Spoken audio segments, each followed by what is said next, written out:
Okay.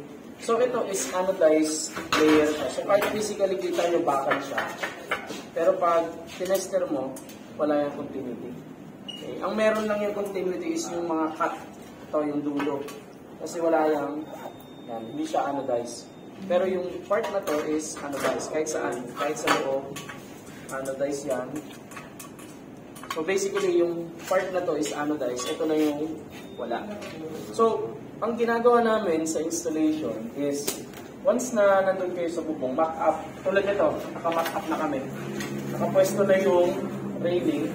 Parang okay, dalawang panel. Then, tsaka nyo ilalatag yung L-put. So, pansinin nyo yung L-put, naka-mock up na. This is 2.2, this is 2.4. So, naka-mock up na yung L-put namin. Isa, dalawa, tatlo. Isa, dalawa, tatlo. Isa dito. So, isa, dalawa. Kaya siya tatlo kasi di ba 2.4, nominal is 2, plus 1, kaya tatlo. Yan, parang ganyan. Kasi, mahihirapan kayong magtansya na binibiran nyo na kagad yung L-put. I-mock up nyo muna yung railing, then latag yung mga L-put, kung ano yung mga available na tech screw, then tsaka nyo birahin. Yun yung mga technique. Now, try natin i-demo yung difference ng walang grounding washer sa meron. Okay?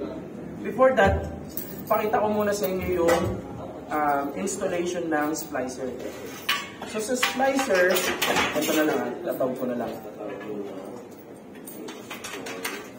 So ilalagay nyo lang siya, sagad nyo, then slide, then fit. Pinakamadali kung wala pa kayong, for example, kasi mas maganda yung nasa main tools, yung power drill. Edward. So ito kasi pinakamadali, pwede mo siyang iset ng, tutunog lang siya pag umikpit lang. Pero may setting to. Okay.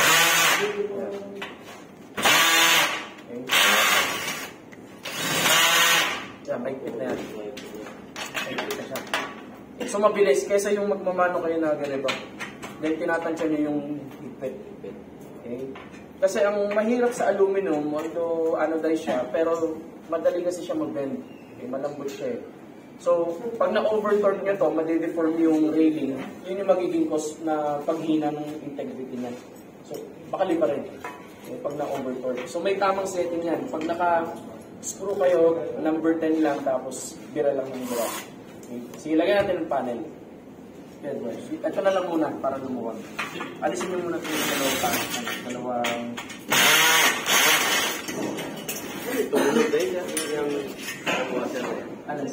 Kasi yung pag-mobilize o yung pagdadala ng panel, hindi pwedeng isang tao lang kahit gano'n kayo malakas.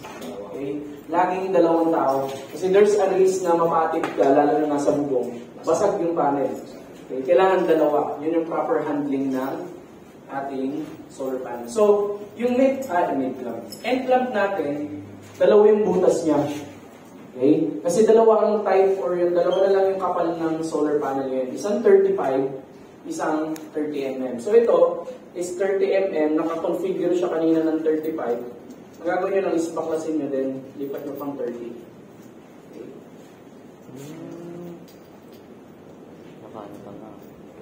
Now, ang technique sa paglalagay ng end clamp, luluwagan nyo ng sobra. Yung parang halos matatanggal na siya. Kesa yung gagawin nyo, ilulusot nyo siya dun sa gilid, then yung gagawin. Okay? Mahirap yun, lalo na sa mid clamp. Manggagaling ka pa dun sa dulo, tapos pupunta mo sa panel. So, ang technique niya is what? Ililihis nyo lang siya. Pakalihis, then i-shoot na yan. Okay? Then, lagay natin yung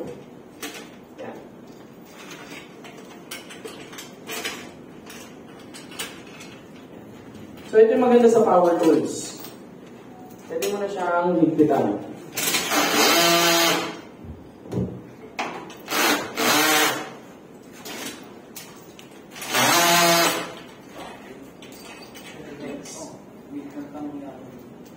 Isa pang panel. So, hindi natin siya lalagyan ng grounding washer. Tingnan natin kung tutulog o hindi. Grounding washer.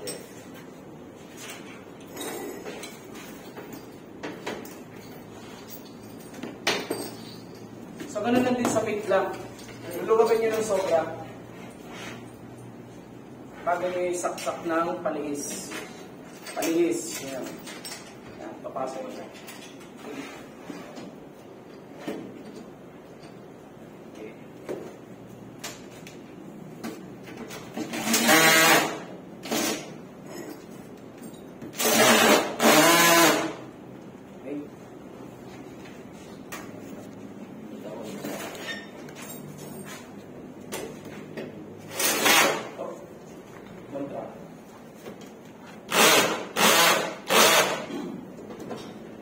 Okay?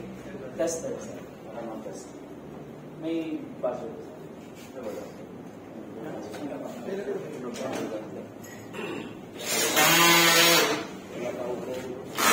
Okay, so wala pang ground. Ngayon, yung solar panel kasi natin is anodized din, yung layer niya. Okay? So itong black part na to, anodized din yung layer niya. So pag tinester natin siya dun sa railing, pag tinester natin siya sa railing, wala siyang continuity. Okay? So, check natin kung meron siyang continuity pag walang grounding washer. So, yung likod ng mga panel, meron yung mga grounding holes. Yung may butas siya sa gilid. Pwede nyo yung itusok yung tester ng probe nyo. Ay, probe ng tester. Yan, wala siyang tunog. Okay? So, hindi siya tutunog kasi nga wala siyang grounding washer. So, ibig sabihin, yung installation mo is open lang. Wala kang proper grounding due to wala kang grounding washer. Sige, try natin ilagyan. Okay, dito. So, mamaya ituturo sa inyo yung proper na paglagay ng grounding washer, kung paano yung tamang suksok, tamang dami. Pero, i-demo muna namin sa inyo yung pag wala.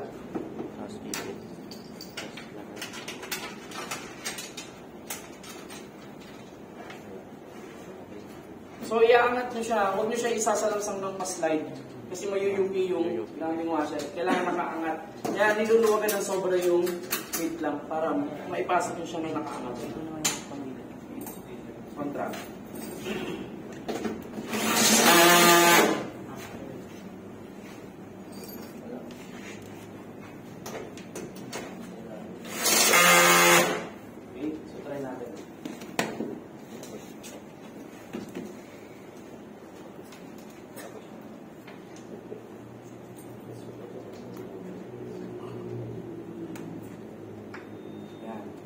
So, mayroon na siyang continuity.